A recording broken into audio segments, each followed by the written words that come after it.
where not everybody can see it. Don't leave it on tables. Or hygiene. These are self-care tips. I am Irene Joroge.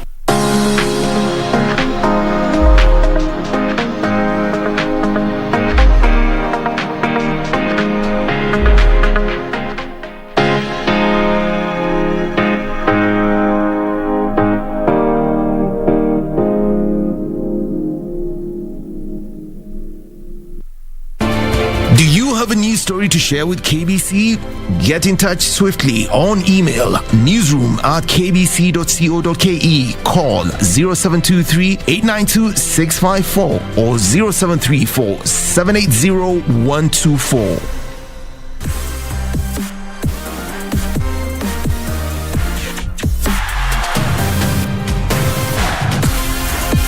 Once more, it is time to savor world-class football connected by shared passion. The 2021-2022 DFB Cup second round matches are on. Lewandowski, the best striker in the world. He got a hand to it.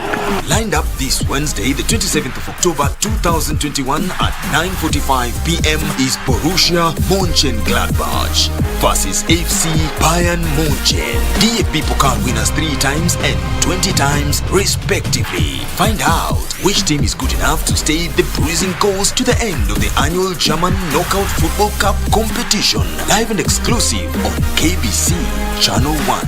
KBC, your true sports partner.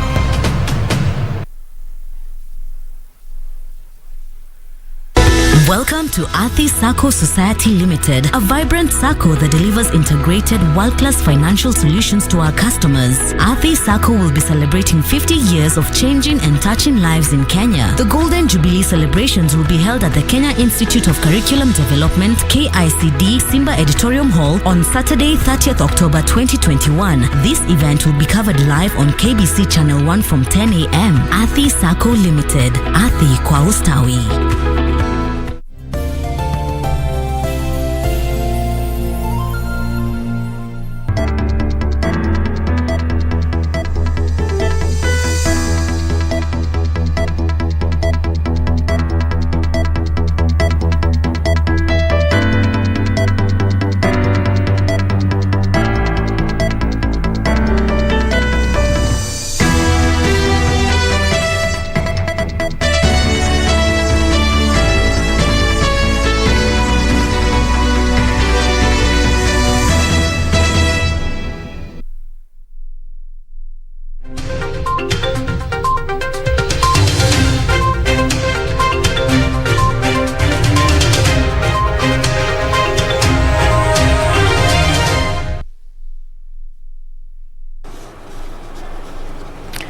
Good evening to you. Thank you so much for creating time to join us right here on Prime Edition this Wednesday, the 27th of October, the year 2021. We got so much that has been happening in Kenya and beyond borders. We got news on the coup in Sudan. We'll be updating you on the latest. Plus, in the country, the government remains upbeat that they will do all they can to ensure that the Huduma number project is a success. We will be letting you in on some of the stories, plus more that we got contained in our comprehensive news bulletin that begins right now. But first, let's begin with the top stories.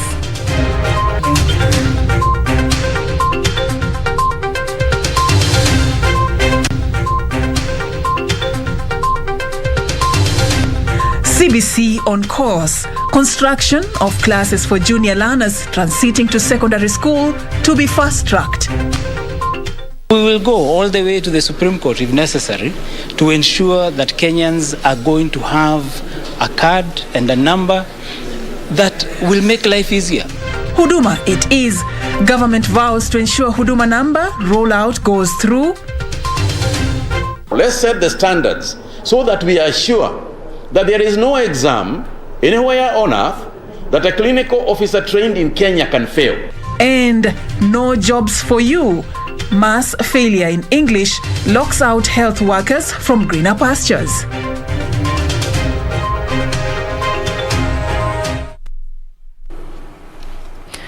All right, so welcome on board. We are going to make this very short and informative. We got a great match lined up for you coming up. We'll be letting you in on it in just a bit. So this is the place, beginning right now, all the way. My name is Serfine Achieng Ouma. I'll be doing this together with Karen Kibet and Caroline Njenga a little bit later. They'll be joining us for the latest in business and sports. John Jacob Kieria is not with us tonight, but hopefully on Sunday he will be with us. Now we begin with the top story.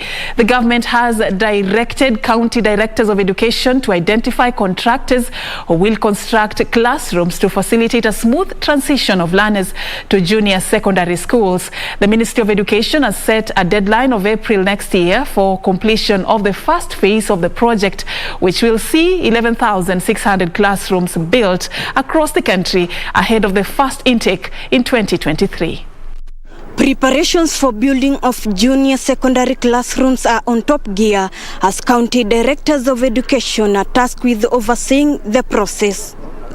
Wednesday mid-morning at the Kenya School of Government, a multi-sectoral team led by the Ministry of Education and the Ministry of Interior is meeting to lay the foundation for the next phase of the competence-based curriculum implementation. We'll treat this as an operation so that we give you some support as you do this supervision and you move around the areas. Time is of the essence. We must keep the deadlines that we have been given by the President, and we must ensure that the work is actually done and delivered. Education CS Professor George Magoha says leaves have been rolled up to ensure smooth transition of learners to junior secondary school. We have identified the gaps as we have been told, and we shall go where the gaps are. So put cotton wool in your ears. If a politician tells you no, go and do this one, because we already know where the gap is. We are doing this for our children. The classroom construction project will involve ordinary Kenyans who have the needed skill set. Where there is no land and somebody has to do a 2 or 3 or 4-story building, then I expect you to identify a contractor that has the capacity and the wherewithal to do that. We have very limited resources, yet we need to achieve our objectives. So cost effectiveness is very important. At the same time, Interior CS Dr. Fred Matiang'i put on notice chiefs who will not take a leading role in ensuring classrooms are built in their locations. I have allowed you, interdict Osaka chief who plays around with this project. This is mambo ile ya kuchezea kama kawaida. We have to do what we have to do. This is serious business, which means every chief must spend time at their school project. They must go there, working with the education officials, supporting them and making sure they give them the information they need. All the current secondary schools in the country will have a junior section with the first intake expected in 2023. Reporting for Prime Edition from the Kenya School of Government, I'm Ruth Wamboy. Thank you, Ruth, for that report. And Wangeshi is our sign language interpreter. And of course, we also welcome you to interact with us on social media at KBC Channel 1. Remember, Borussia, Mönchengladbach and Bayern Munich will be having a match tonight. We are going to be bringing that match for you in just a bit. So do stay with us for that. Now, moving on with some of the stories we got. Information, Communication and Technology Cabinet Secretary Joe Musheru says the government will use all avenues, including going to the Supreme Court, to ensure the Huduma Number project is a success. Musheru said the Attorney General Paul Kihara has moved to the Court of Appeal seeking to overturn a High Court ruling that declared the rollout of Huduma Number illegal. Huduma Number is something that other countries have done and have done for many years. It's not new to the world. It's not something that people don't understand. So we will go all the way to the Supreme Court if necessary to ensure that Kenyans are going to have a card and a number that will make life easier. The ICT Cabinet Secretary said the data captured by the Huduma Number is not new data, as government already has the same in its systems. We're not going for new data. It's the same data that we've always had as government.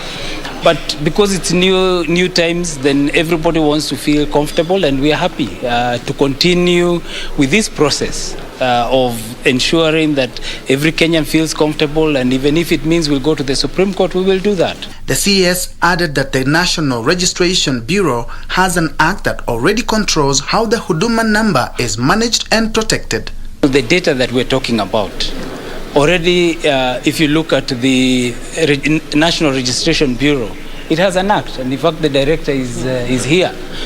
He's operating on an act and which already controls how that data is managed, protected. The High Court on 14th of October declared the rollout of Huduma number cards by the government as illegal and directed that a data protection impact assessment be done before the rollout. Justice Jairus Nga noted that the rights to privacy are guaranteed in the Constitution, noting that Section 31 of the Data Protection Act requires data processing to be preceded by a data protection impact assessment for any risk for mitigation. The Attorney General has already gone to court on this matter, seeking a stay and ensuring that this process continues. We have nothing against courts. We will obey court orders, but we will ensure that Kenyans get what is rightfully theirs. The Attorney General filed a notice of appeal on 15th of October seeking to quash that decision. For Prime Edition, I'm Ben Troenjue. President Uhuru Kenyatta says Kenya is looking at becoming a continental leader in sustainable development. The president says this can be achieved by scaling up the use of low-carbon transportation systems and practicing smart agriculture. The head of state, who spoke on Wednesday during the opening of the IGAD Climate Prediction and Application Center in Kajiado County, said the country has made tremendous progress in green energy utilization and is on course to support other Horn of Africa nations to develop their renewable energy capacities. President Kenyatta says the country is now keen on partnering with stakeholders such as IGAD in the promotion of green industries. The IGAD Climate Prediction Application Center has been a response to the recurring droughts and other natural disasters in our region. Ladies and gentlemen, let me say that I am pleased to note that the center has over the years enabled the Horn of Africa to grow a cadre of climate scientists and create strong networks with other regional and international organizations to provide evidence-based approaches towards the empowerment of vulnerable populations in our region. Kenya is proud to have nurtured this center to become a center that is second to none in our continent. And I give my commitment today that Kenya will work hand in hand with regional and global partners to strengthen the capacity of IGAD's Climate Prediction and Application Center. All right, and on that note, we take our first break on Prime Edition. Do stay with us. A lot more still lined up ahead for you, so keep us company.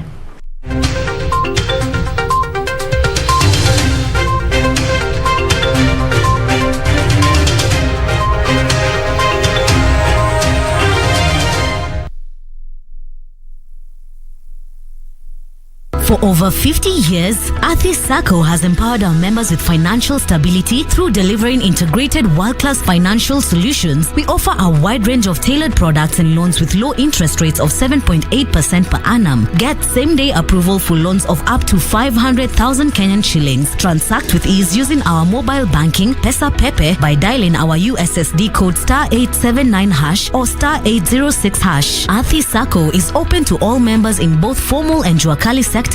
Enroll as a new member today and enjoy Karibu loan of up to 50,000 shillings. Visit our website www.athisacco.com for more details. Athi Sacco, Athi kwa ustawi.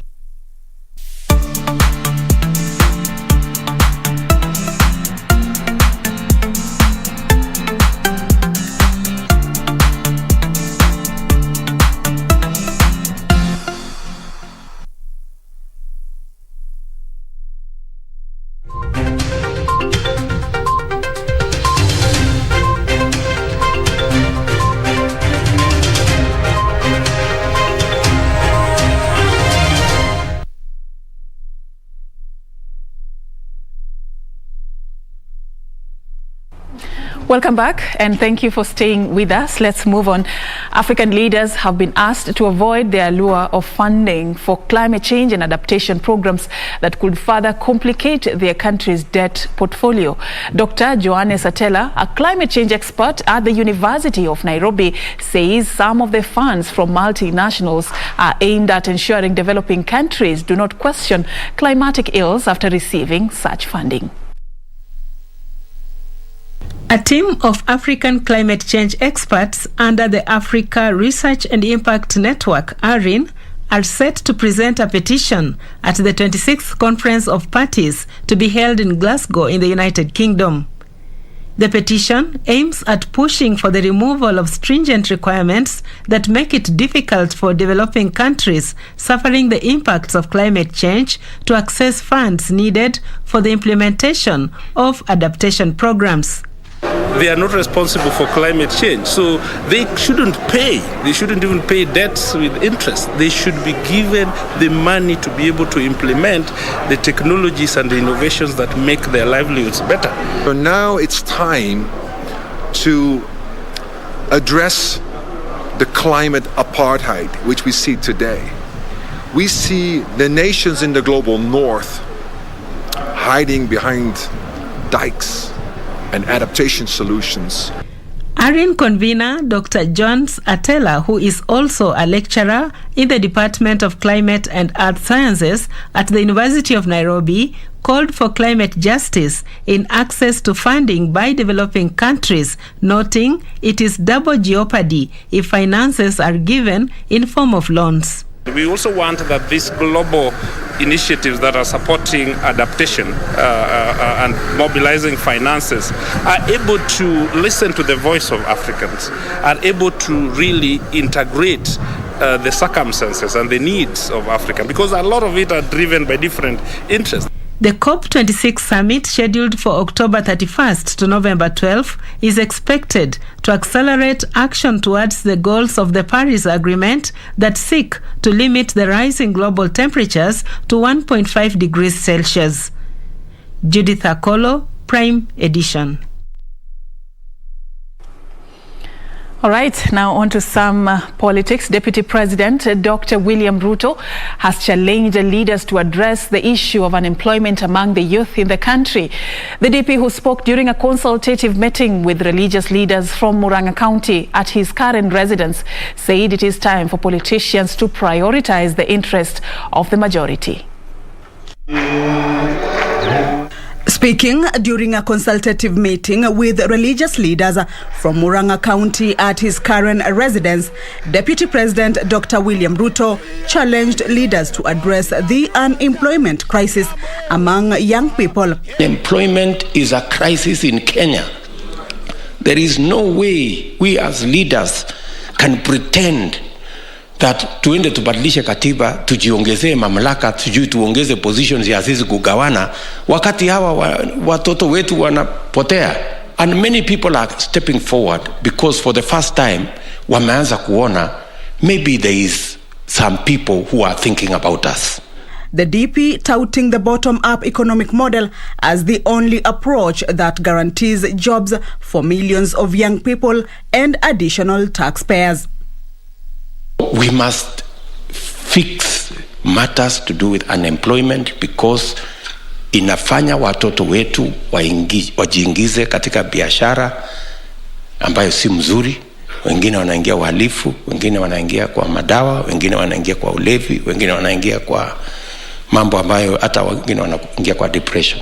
We must sort it out. Leaders who attended the meeting questioned the motive of people they claim were public servants engaging in politics. Muache hiyo maneno yenu ya kukuonyeshana kama muko partisan. Kenya imetoka bali sana. We are prepared in the next general elections as UDA. We want them to be above board. That the elections are free, fair and transparent and peaceful. And outline clearly the mandate of the IBC as an independent institution and why the IBC cannot work with ministers who have clearly taken sides.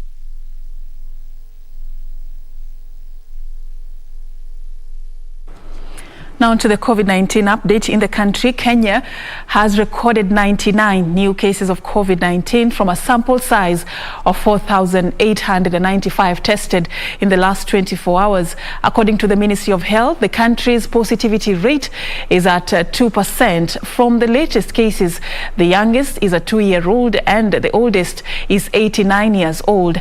Total confirmed positive cases are now at 252,938 and cumulative tests conducted so far are 2,687,142. The death toll from COVID-19 has risen to 5,266 after 3 deaths were reported, all from late facility audit records in the months of July and October.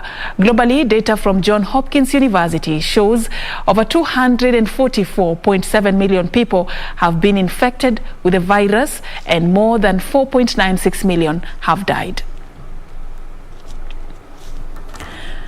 Now moving on, the government has reported a mass failure in English language by health workers seeking employment in the United Kingdom in a pact between Kenya and United Kingdom government. Addressing the Kenya Clinical Officers Association conference in Mombasa County, Health Cabinet Secretary Mutahi Kagwe said only 10 out of 300 healthcare professionals who sat the English examination passed the test.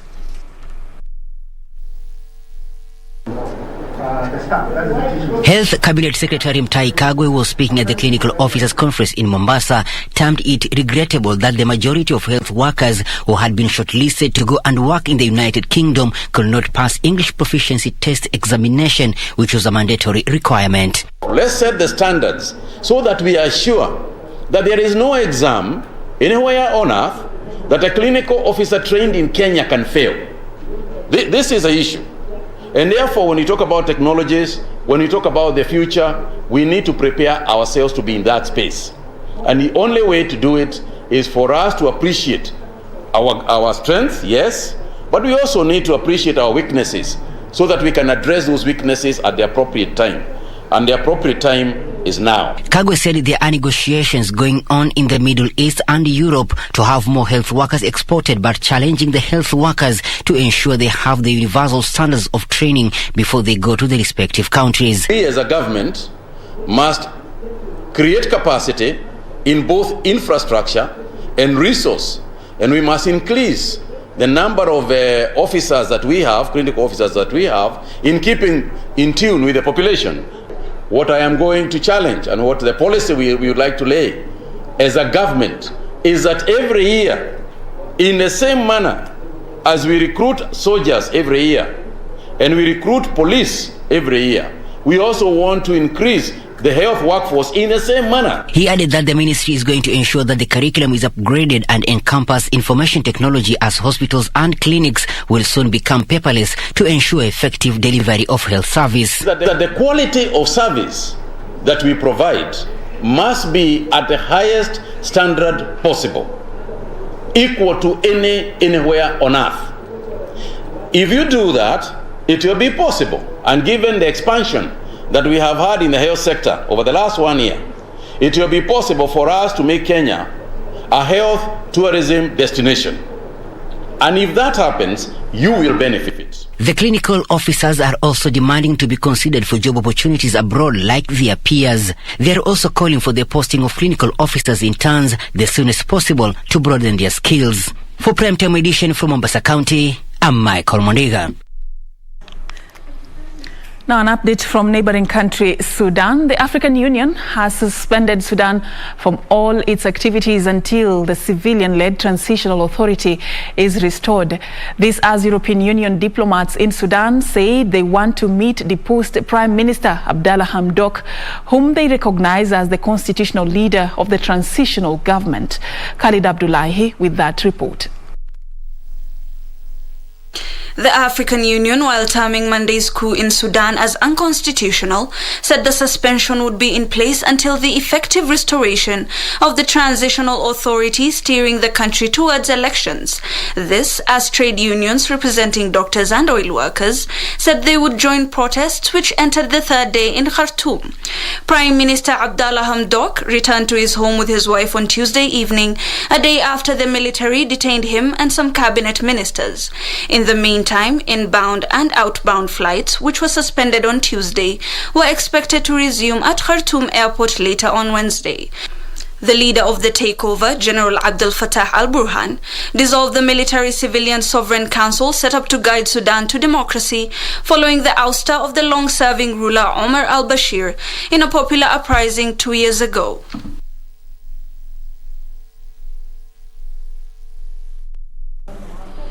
All right, so on that note, we are going to be taking a short break. Remember, still more lined up ahead for you, business news, sports news, and a little bit later, we are going to be bringing you a live match between Borussia Mönchengladbach and Bayern Munich. So do stay with us. That is something we got lined up for you coming up in just a bit.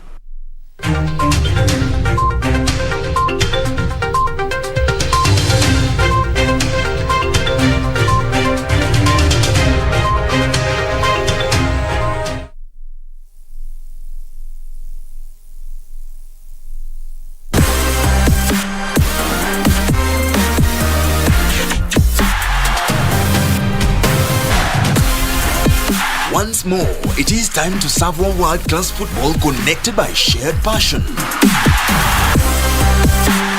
The 2021-2022 DFB Cup second round matches are on. Lewandowski, the best striker in the world. He got a hand to it. Lined up this Wednesday, the 27th of October 2021 at 9:45 p.m. is Borussia Mönchengladbach versus FC Bayern München. DFB Pokal winners 3 times and 20 times respectively. Find out which team is good enough to stay the bruising course to the end of the annual German Knockout Football Cup competition. Live and exclusive on KBC Channel 1. KBC, your true sports partner.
Welcome back. We now take a look at the latest in the world of business with me, Carol Jenga, and we'll be looking at how Miraa farmers will be benefiting from the promotion of Miraa locally and also internationally, and that will make our first story tonight. And the government has set up a team to use Miraa locally and in foreign markets. Interior Cabinet Secretary Dr. Fred Matiang'i said the team will also work on resolving issues plaguing the crop. The Intergovernmental Standing Committee will now take over the implementation of the report by the task force on the development of Miraa industry. Let's take a look at that story. Fortunes of Miraa traders have fallen in the last 10 years when the United Kingdom and the Netherlands banned the export of the commodity. The two countries, together with Somalia, accounted for more than 80% of Kenya's Miraa market. The situation has further been complicated by the classification of Miraa as a hard drug by the National Authority for the Campaign Against Drug Abuse. The government is now looking to recategorize the drug based on scientific evidence. I will speak to them to revise their position and stop harassing Miraa traders and farmers across the country. And if there is any particular issue to be sorted out on Miraa, it's now going to be dealt with through that intergovernmental framework. Interior CS Dr. Fred Matiang'i, who spoke during the launch of the National Scientific Mirror Conference, said the recategorization will be completed in the next 3 years as the focus shifts towards supporting mirror farmers. Stakeholders have called for institutional alignment and regulatory harmony to promote cat business, which is a major driver of the Upper Eastern Region economy. Trade Cabinet Secretary Betty Maina has said Kenya is in talks with the DRC, Djibouti, Mozambique, Yemen and Israel, among other countries, to widen the mirror market. We are having discussions with Somaliland. We are having discussions with DRC Congo. We will open discussions with other destinations where mirror would go. This work has been going on and we will remain engaged throughout until we open up new markets for mirror and expand the sale of mirror across our region. Agriculture CS Peter Munya urged the farmers and traders to diversify mirror products through value addition and innovation. Betty Kiptum, Prime Edition. Now we cross over now to the energy sector, and the independent power producers have faulted state's decision to open up ongoing power contracts. The IPPs says the move is likely to discourage investment in the energy sector. The energy stakeholders now want the government to reduce taxes charged on energy items. IPPs further want a forensic audit undertaken on Kenya's energy system. Independent power producers have been on the receiving end over the high cost of power in the country. This has seen the government freeze all ongoing power purchase agreements while failing to renew expiring ones. The private power generators say addressing piecemeal reforms in the energy sector will not resolve the cost of power in Kenya. According to the IPPs, power plants whose contracts have been retired remain idle and could be used to generate cheap power. This particular power plant that we have doesn't have a life of 20 years. Normally it will arrive for about 30 years. And therefore, if the government takes it over now, or if it continues generating now, it will be providing cheaper power to the country because the capital costs have already been recovered. So far, the Kenya Power and Lighting Company has failed to renew 3 contracts of Ibera Africa Power Company Plant 1 that expired in 2019, Savo Power, which lapsed last month, and Kengen Kipevu 1 will be due in a year's time. The energy stakeholders say KPLC is likely to suffer huge damages for breach of contracts. Investors have to borrow that money and put on their own money. The figure that is agreed upon is supposed to be valid for the parties for a period of 20 years. So, in the course of the PPA, the IPPs have no option but to stick to the numbers that they give. IPPs say the government should embark on a forensic audit of the entire power transmission and distribution system in Kenya to curb system losses estimated to be 16 billion shillings annually. On average, all of us are giving power to the distributor at 9 cents, and the consumer is paying 24 or 17. It means there's a bit more things that need to be looked at. And that's what I'm saying around long term, around seeing what else can be done other than just looking at the cost of generation. The IPPs have further asked the government to subsidize fuel used for energy generation and lower levies and taxes charged on power generation to further suppress the cost of electricity in the country. Benson Rioba reporting for Prime Edition. Plans to create a special economic zone in Nakuru is taking shape, with the government development company launching the direct use of geothermal steam to power industrial processes. GDC engineer Esther Njuguna says the direct use of geothermal steam will lower the cost of power by 70%. Companies located in the special economic zone will also benefit from the water drawn from the wells. The idea of setting up a special economy was mooted in 2014 in a bid to reduce the cost of power and deepen the country's industrial base.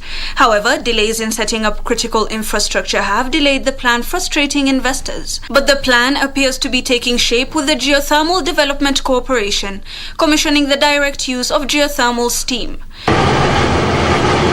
GDC says the government is in talks with various local and international investors who are keen on using geothermal steam in textile manufacturing, dairy processing, greenhouse and fish farming, among other industries.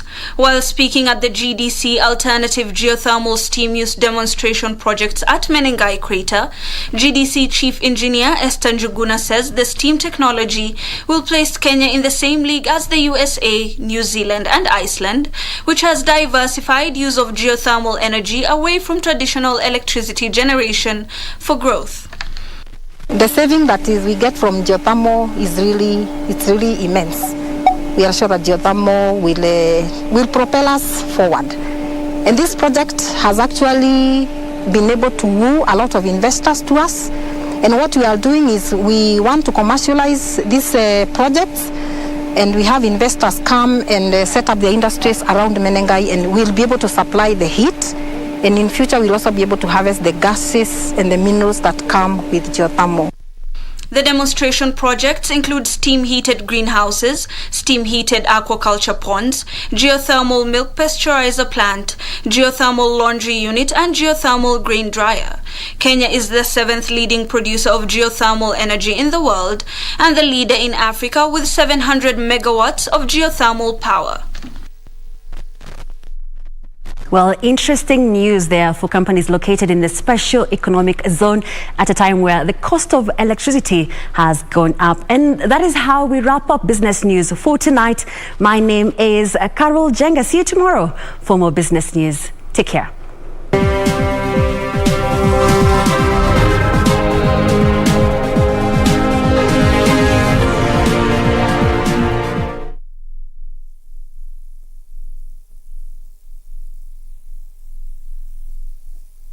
To get Philippians 1/6 as your Skiza tune, dial star 811 star 965 hash. And I'm certain that God, who began the good work within you, will continue his work until it is finally finished on the day when Jesus Christ returns. Philippians chapter 1 verse 6. To get Philippians 1/6 as your Skiza tune, dial star 811 star 965 hash. Star 811 star 965 hash.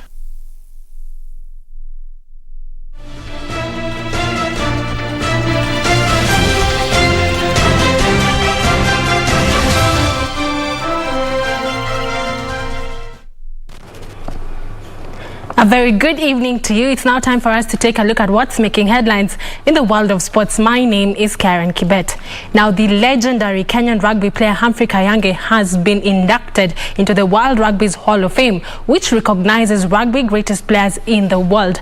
The announcement to induct the Kenyan 7th celebrated player was made by the selection committee on Wednesday. The rugby player appeared at 2 Commonwealth Games in 2010 and 2014. Khayange played an integral role when Kenya won its main cup title at the World Rugby Sevens in Singapore in 2016. He finished his career on the World Series as Kenya's 3rd highest point scorer in Rugby Sevens with 799 points and 159 tries.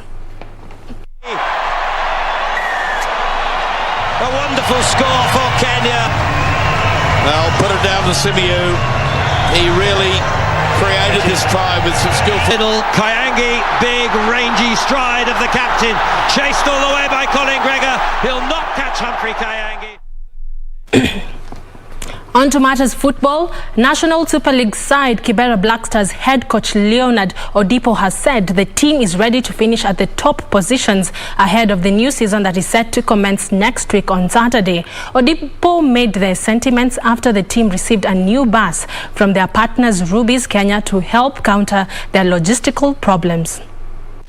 Kibera Black Stars, which finished in the 7th position last season in the National Super League and missed the chance of promotion to the top tier league, has hopes of a top finish come next season. I'll take it like it's quite obvious that we want to go to the KPL. So we have to win our home matches first. That's the major point. Then we have to map out on our away matches and see where our strengths and our weaknesses are. Then we are good to go. The team, which today received a 45-seat bus from partners Rubis Kenya, will kickstart their new season campaign with a match against Coast Stima on 6th of next month before facing Gusii FC on 13th same month. When it comes to sports, traveling take a lot of our cost. With this bus, it's going to cast our cost. Very important for us to support the people like the Kibera Black Star, because I think they're doing a wonderful job. They are young people, they are committed to success, and you know that in Kibera it's sometimes a bit difficult for them. So Frederick Moki for Prime Edition. Thank you, Moki, for that report. Now, finally, Kenyan boxer Boniface Mugunde was eliminated from the ongoing AIBA World Boxing Championship in Belgrade, Serbia, after losing on points to Albanian Bekiri of Albania in the first preliminary round of light middleweight. Mugunde was among the 2 Kenyan boxers in action on Wednesday, with Kenyan Hezron Maganga, who is in the cruiserweight, taking on Jonadine Riyad. Action continues on Thursday with Kenyan Eli Ajoyi, who was knocked out in the first preliminary round, taking on Jakon of Tajikistan in round 32 of the super heavyweight, while another Kenyan, Joseph Shigali, was to battle it out with Mexican Marco Hernandez in round 32 of the welterweight. And now, ladies and gentlemen, we bring up first to the ring, fighting out of the red corner. We lose, but sijajua vile nimelose kwa sababu round 1 nilikuwa jua niko mbele, round 2 nikalegea kidogo, but round 3 pia nikarudikana kupoa. So sijajua hiyo mwezi vile ilikuwa, but tunaachia goal kila kitu. So nimecheza leo, ilikuwa poa, at least nimelan vitu mob sana. And that's all we had for you right here at the KBC Primetime News. That's all from me, Karen Kibet. But before Serfine rounds up the bulletin, be sure to tune in, because we will be airing a match between Borussia Mönchengladbach and Bayern Munich. You don't want to miss that match. So stay tuned. But for now, it's back to Serfine. All right, and on that note, that is how we wrap it up. I don't want to take any more time as we await that particular match. Thank you so much for creating time to catch the latest on Prime Edition tonight. My name is Serfine Achieng Ouma. John Jacob Kiria could not join us, but hopefully Sunday we will be with him. But of course, we have been doing this together with Anne Wangeshi, our sign language interpreter. Thank you and have a good night.